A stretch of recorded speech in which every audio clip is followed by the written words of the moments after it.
কদিন ধরেই রাজনৈতিক অঙ্গনে আলোচিত এক নাম গণ অধিকার পরিষদের সাবেক কর্মী তারেক রহমান। সম্প্রতি তার বেশ কিছু কার্যক্রম দেশের রাজনৈতিক অঙ্গনে প্রশ্নের জন্ম দিয়েছে। গণ অধিকার পরিষদ থেকে বেরিয়ে গড়ে তুলেছেন নিজের রাজনৈতিক সংগঠন আমজনতার দল। অথচ রাজনীতিবিদ হিসেবে এখনো জনগণের কাছে পৌঁছাতে পারেননি তারেক।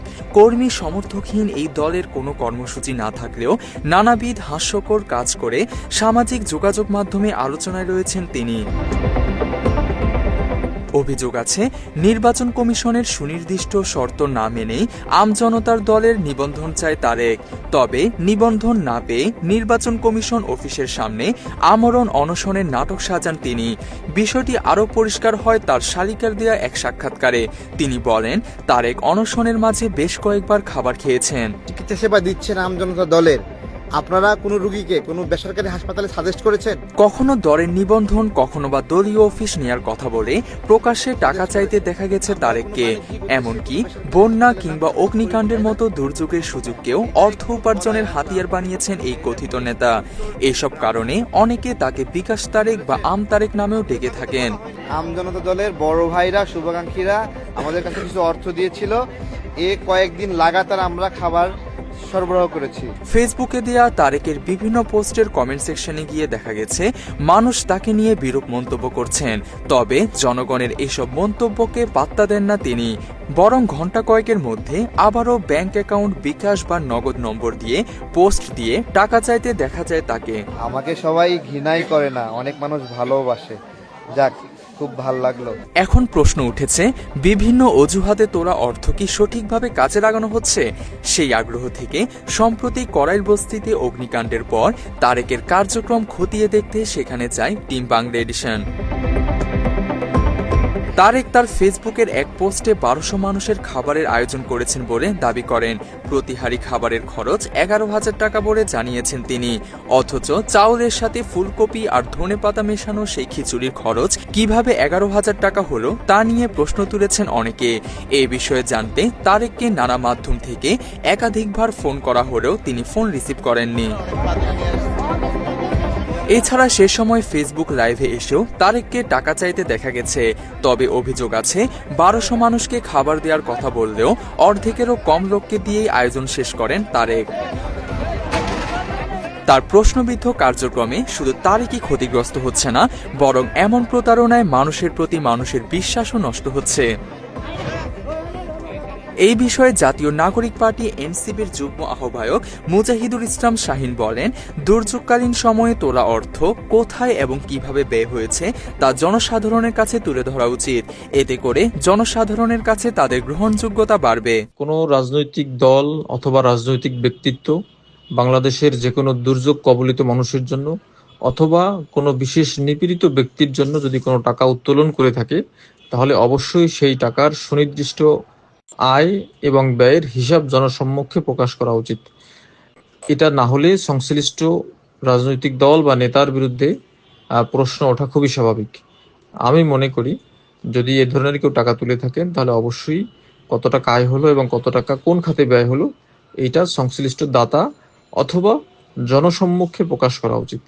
এটা না হলে যে কোনো সময় এটা নিয়ে প্রশ্ন উঠতেই পারে। মাত্র 30% টাকায় জমির মালিক হয়ে নতুন বাংলাদেশের গড়ে তোলার স্বপ্ন দেখা বাংলা বসতি।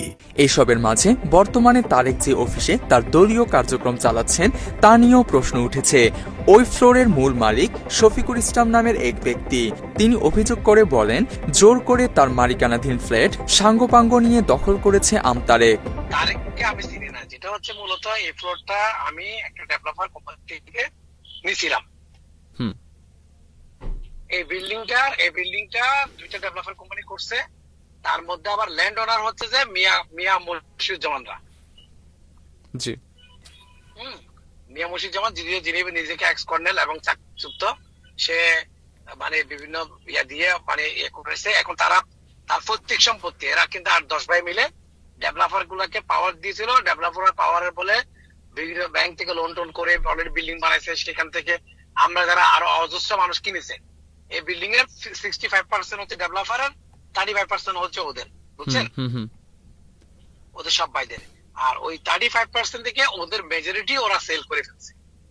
আর ডেভেলপার গুলো কিছু মোস্ট সেল করছে, আর ম্যাক্সিমাম কিছু ওই যে মিয়া মসজিদুজ্জামান দখল করে কাটছে ডেভেলপার থেকে।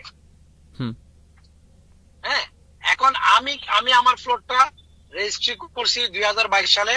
রেজিস্ট্রি করে আমি যখন বললাম যে তাকে আমরা অলরেডি ব্যাংক ইন্সপেকশন করে সবকিছু করে আসছে, আমরা ব্যাংক লোনও করেছি, এখন সে কিন্তু আমি যখন ফ্লোরটা দখলের জন্য ইন্সপেকশন জন্য পরের বছর যাই, তখন সে আমাকে ফ্লোরটা দখল করে দেয় না, দখল বুঝে দেয় না।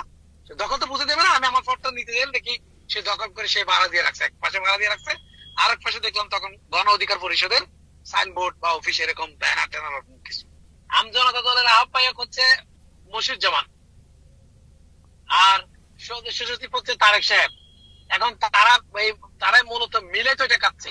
আমার ফ্লোর বাইরে ভাড়া দিয়ে এখান থেকে টাকা নিয়ে সে এই দলগুলো চালাচ্ছে নিশ্চয়, নাহলে কোত্থেকে তাদের টাকা পয়সা করতে হবে। এইসব বিতর্কের মাঝেও সম্প্রতি তারেকের আমজনতার দলকে নিবন্ধন দেওয়ার সিদ্ধান্ত নিয়েছে নির্বাচন কমিশন।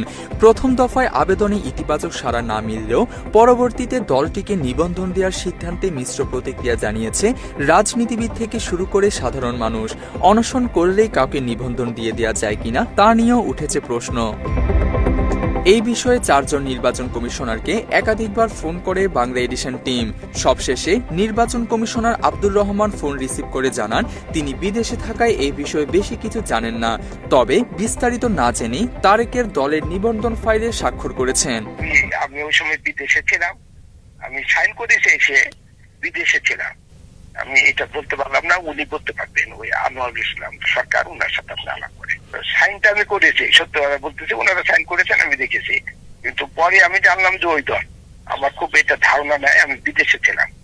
আপনি ওই আমাদের যে ইয়ের সাথে আলাপ করেন, আনোয়ার ইসলাম সরকার, উনি এটা ডিল করেন, এই বিষয়টা ওনার সাবজেক্ট, আমারও সাবজেক্ট না। একটু ওনার সাথে আপনি কাজে আলাপ করেন, আপনাকে তাহলে আপনার উপকার হবে, আমারও এ ব্যাপারে আর কিছু বলার সুযোগ নেই।